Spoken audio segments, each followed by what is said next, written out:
Hello, welcome back to Diary of a Creator. I am Victoria, the soul-led career coach, and this is a space for ambitious, freedom-seeking souls like me who refuse to settle for the ordinary. So if you're feeling stuck in a life or career that no longer fits, you're starting to question your path and craving something more freedom, more fulfillment, more alignment, then you are in the right place. And if my content resonates with you, I would love it if you could like, share, subscribe. It helps me to reach more souls who need to hear this message. Now, it has been a little while since I have been on here. Apologies, I have been taken away by the Bali bubble, had quite a bit of things going on, some good, some bad, like a foot injury this week from a dog bite. So it's fair to say I've been on my own little whirlwind of journey, but coming back to it now in a place to share, to serve. So I wanted to start on a reflection that has been a journey for me. I titled it, The Higher Achiever Isn't a Personality Type, It's a Survival Strategy. I'm going to talk into this, talking into ambition and that overachiever, typical corporate type, the type that I identified with. I owned it, I wore it very proudly, but I was also exhausted, burnt out, and really, I guess at the crux of it, I could never ever feel content. And that discontentment and that feeling and that way of operating followed me out of corporate into the business, into almost everything that I went for, the things I'm trying to achieve. And it's really a very, very tiring personality type. It's not a personality type. This is the point. It is a survival strategy. And I'm going to talk into what I mean by that. This came up in my women's circle last week. One of the women, she said, we never actually stop to ask ourselves, why do we want what we want? Why are we chasing certain things? And it's a really, really important question that honestly, in reflection of many of the achievements that I've gone for, I'm not even sure if I've sat to really ask this question. And I'm not talking about answers that are like, I want more money, I want to grow in my career. Like, really, why? That deeper, deeper why? Because chances are, if any form of achievement or anything you're in that you're going for and you're achieving, and it's just not feeling good, it's obviously not going to feel good all the time. If you're not feeling fulfillment by moving towards it and momentum and energy, likely it is that your definition of success is not quite matching to what you are achieving. And when we think of this ambitious, overachieving type like me, it's interesting what happens when you start doing the healing work. And this is what I want to talk into. Through my own experience, what has happened to me over my journey, I highly identified with being labeled or labeling myself as a very ambitious go-getter. Over time, the desire in me for that has just declined. It's not that I'm not moving towards something, it's just it's entirely different. And why is this important when it comes to a soul-led path? Because if you are driving any form of your decisions and your search from this wounded space, really, it's a survival mechanism, you will wind up thinking that you've chosen your purpose, and you might have. I'm not discounting that because I had, but the way that you approach it, the way that you work into it, will mean that it feels exactly how you do now, which is likely exhausted, drained, fatigued, really never feeling a sense of peace within your body, within your mind. It will just feel exactly like what you're trying to get away from. And this is why I want to talk to it today. So, as I said, I identified as the overachiever. That is what I did. It was very much my identity right from teenage. I remember being in high school. I'm like, I'm going to be a CEO. I'm going to do this and I'm going to do this and I'm going to do this. And I had all this ambition. I put all my energy into studies, getting into the right corporate roles. I put all my energy into my corporate roles. I went up quickly, but obviously it never really felt very good for me. I was only a year into corporate where I already got the, what is this? So I left corporate, thinking that this would resolve itself, this constant like cycle to prove yourself, to work hard, to hustle to get what you want, which is what I had learned. But I thought leaving corporate, done. Wrong. This approach came into my business in the first few years, and it was just, I literally dropped my life, like social life, all of these things for this business. And I winded up just putting all my energy in. And you know what? It ended up feeling the same. It just felt literally the same. It's like taking one path and putting it into the other. The reason why is because I had never actually fully sat with and worked on the reason why I run this overachiever personality type. Why I keep wanting to hustle. It's never enough. Nothing is ever enough. There's not enough actions. It's always into this burnout, constant moving action energy that I had just totally identified with for pretty much my entire life. And what ended up happening after that, kind of running into the business that way, is I just kind of completely flicked to the other side. I was like, I'm out, no action, no motivation, which is also not a comfortable place for me to be in. And now that I reflect on it, that was a cycle that was super common for me throughout corporate. So I used to go into corporate, work my ass off, go burn out, fuck this, and then I would go be a gypsy and travel, coming out of one polarity right over into the other, but not actually in the middle. And this is why I say this has been unraveling for me, because where I'm aiming to go is in the middle. It's not about not doing anything and not being ambitious, but it's also not about driving ambition through unhealthy avenues when we're looking to be validated. And we haven't really been taught that balance. We haven't been taught the art of actually acting and having energy and ambition from our heart, not our head, and acting from alignment rather than what we think is what we need to do in order to be successful. We get fed stories around productivity and action. And if you're not acting, you're not productive. It's just simply not true. And you can even find so much evidence of that. Like the most unproductive people are often the ones that take 2 times longer to do the same thing. It's what they say, work smarter, not harder. But ultimately, that kind of action where we just almost are moving just for the sake of moving and being ambitious for the sake of being ambitious and always kind of acting, moving. If it's not anchored to where you genuinely want to go, so this is why that question at the beginning is really, really key. Why do I want this? If it's not actually getting you what you want, which is what most people find themselves in, because generally speaking, fulfillment is a quite key one. If it's not, then there's no point acting because you are literally just moving yourself towards what you don't want. It's about acting from a different space. It's acting from the heart and the soul. And we need to learn this. If you are the overachiever type, maybe still in corporate doing all these things, or you might be in the stage that I am and you find yourself ending back up into these cycles, it's a constant process of teaching ourselves a different way of operating. So why do we get into this way of operating? I mean, there are many, many reasons, but I just want to boil it down to the genuine function of the egoic mind, which is the survival mind, the fear mind. It is what programs the majority of our behaviors until we kind of wake up to that and we start to shift it consciously. But the egoic mind will always lock on to behavior and focuses that it believes will get us accepted, recognized, validated by those around us. What the ego is really looking for is how do we fit in? How do we belong? How do we get our needs met? That's its job. It's to help us survive.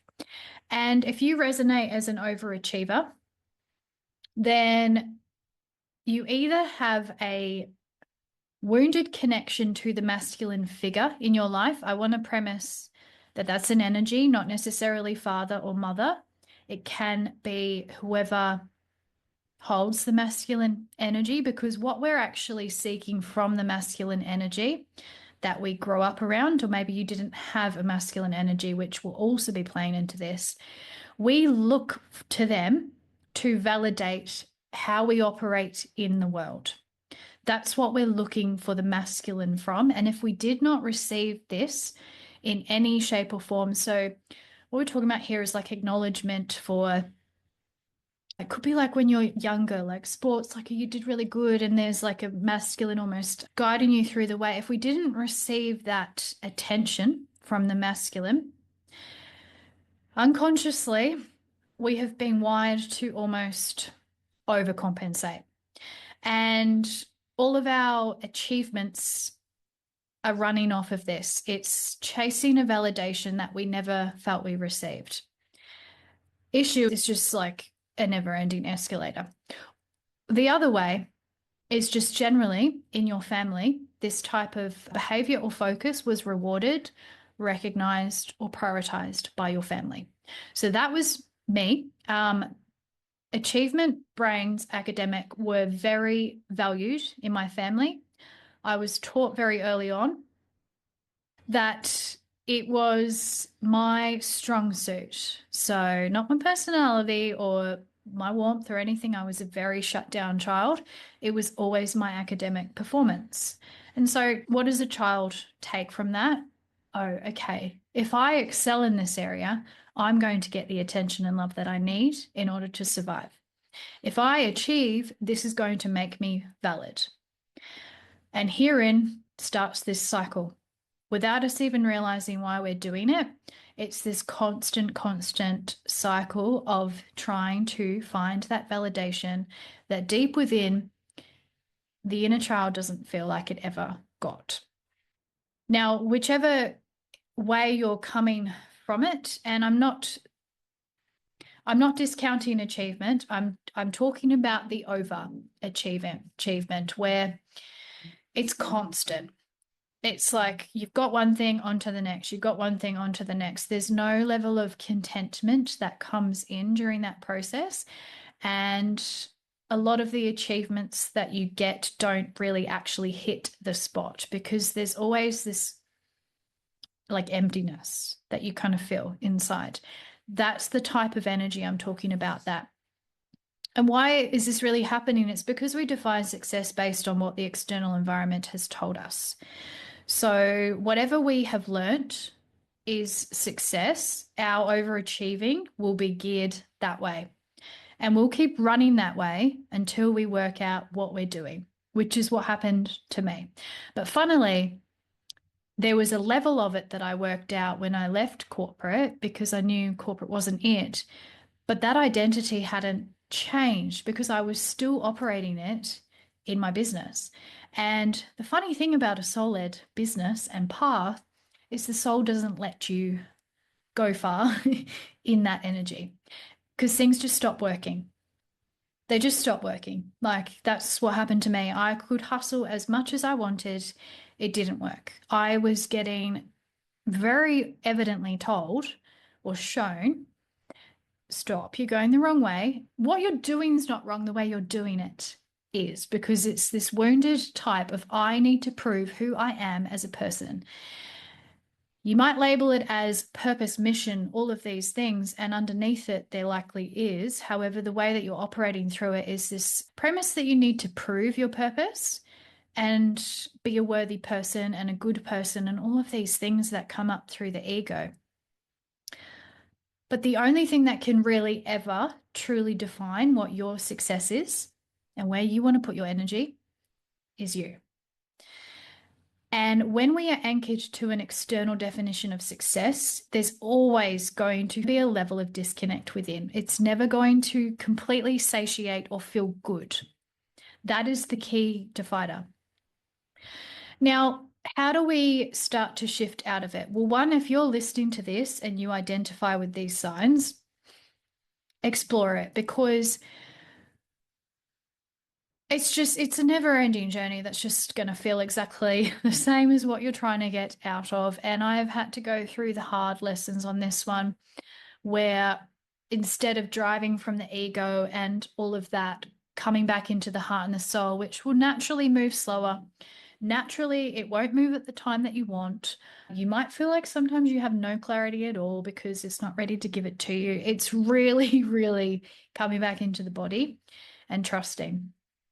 But what I would do is I would start by honestly, truly reflecting. So doing this in meditation or however you best sit, draw your energy and focus into your heart and ask, why do I want this? What is it giving me? What is the payoff? If I were to achieve this, how does it make me validated? Just sit with it and just see what comes through that, because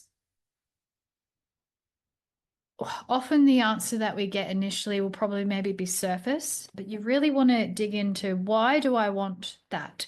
Why do I want to do that specific action? Am I doing it for service? Am I doing it for me? Or am I doing it for my ego? And when we're doing anything for our ego, and many people in soul-led business are still doing things for their ego. I even had to check this morning why I even wanted to come on here and do this. Like, am I doing it for my ego or am I doing it for service? That's the difference. If you're doing it for your ego, then ask why. What does the ego want from this? What does it need? So even some narratives that will play out for me, oh, you need to do this. You've got to be consistent, blah, blah, blah. You need to have this, need to. Notice it keeps being need to, need to, need to, need to. That's ego. It's all ego. When you're in your ego, you're not in service. You're not actually coming from service. You might on the outside be serving people, but you're actually serving your own ego by serving them, if that makes any sense. So it's a big unravel. It's not about making ourselves wrong for that or being like not doing it. It's just becoming really, really aware of how much the ego and the need to be validated actually drives our path, because the more you drive it that way, the more you're going to continue to feel the same level of unfulfillment. It's only when we drive life from our heart and our soul truly that the fulfillment comes. And I'm not sitting here saying I've mastered this. Like, this has been coming up for me. Well, really, I call it the universal slaps in the face, where they're just like, stop doing that. And I'm listening and pulling back. I'm moving slower. When I don't have any clarity, I don't have any clarity. But this is really key for those who genuinely want to feel good about what they achieve. We need to pull ourselves out of this wounded definition of success, which is like ambition, titles, money, accolades, people recognizing, followers, likes, all these things. These are all accolades for the ego. They're not accolades for the heart. Even just as sitting in this morning, I was thinking about it. I was like, the ego wants to be for, let's say with content, the ego wants your words to be received by so many people and like, oh my God, I'm going to be viral. Your heart wants your words to reach the soul that you are meant to serve. Period. It doesn't give a shit about likes, followers, anything like that. None of those metrics does your heart care. It cares that you've reached the souls that you're meant to. It cares that you've connected to the souls that you're meant to.